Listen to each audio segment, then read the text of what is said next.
সমরে আমরা, শান্তিতে আমরা, সর্বত্র আমরা, দেশের তরে। এই মূল মন্ত্রে দীক্ষিত বাংলাদেশ সেনাবাহিনীর প্রতিটি সদস্য দেশের স্বাধীনতা ও সার্বভৌমত্ব রক্ষার মহান ব্রত নিয়ে নানা প্রশিক্ষণ ও মহড়ায় নিজেদের শানিত করে তোলে।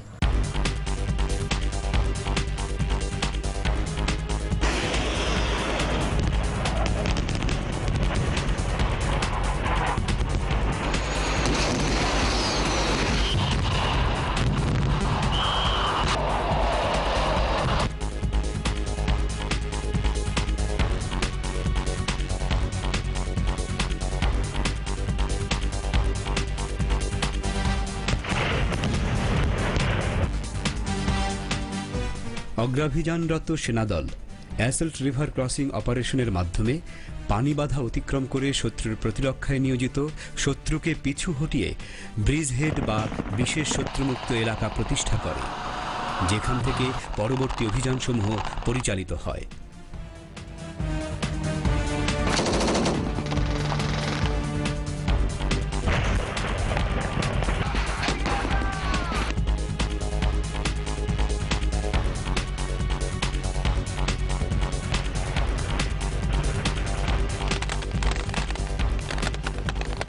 নদীর অপর পারে অবস্থানকারী শত্রুবাহিনীর তীব্র প্রতিরোধের মুখে নিজস্ব অগ্রাভিযানকারী সেনাদলের অ্যাসল্ট রিভার ক্রসিং অপারেশনটি প্রচলিত সামরিক অপারেশনের মধ্যে একটি ব্যতিক্রমধর্মী, জটিল ও রক্তক্ষয়ী অপারেশন।